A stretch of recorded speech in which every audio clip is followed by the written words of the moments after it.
Hi. There are various changes which have been made by way of this budget in under the Income Tax Act, and many of which directly concerns the entire dispute resolution mechanism. The first and foremost change which is there has been introduced by this budget is in relation to the time limit for turnover escaping assessment. Currently, any assessment can be reopened by an income tax officer up to 6 years in normal cases and 10 years in cases where are the grave circumstances are there.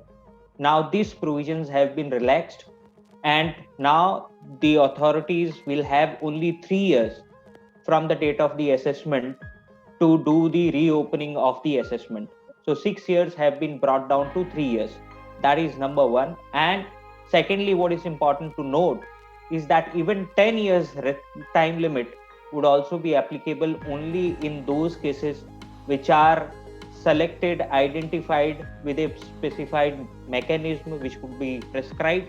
So the discretion would not be there at all. Another point which is very important is regarding the introduction of the scheme of faceless ITAT.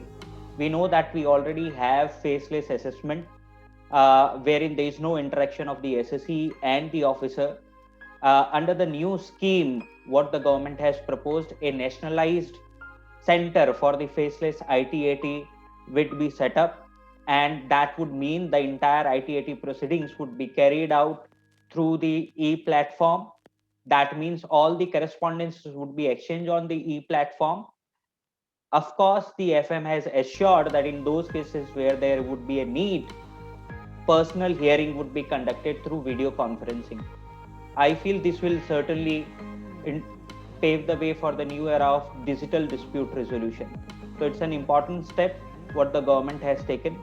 Apart from this, another important provision which has been introduced is regarding the dispute resolution committee that will be applicable only for a specified class of person people, and those where the income reported under the return is up to 50 lakh and the income which is under dispute is under 10 lakh. So that's another parallel way of dispute resolution through dispute resolution committee. One thing which is important to note is the settlement commission. All the settlement commission related provisions have been discontinued. All the filings which have been done up to 1st of Feb would be allowed. For that, there would be an interim board which would be set up.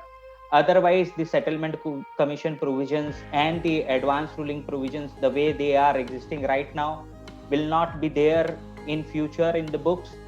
And what we will have is a board of advance ruling, which will be constituted by 2 members of probably of the rank of chief commissioner.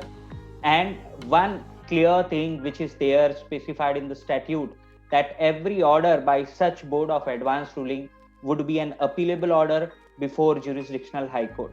So these are some of the changes which are there.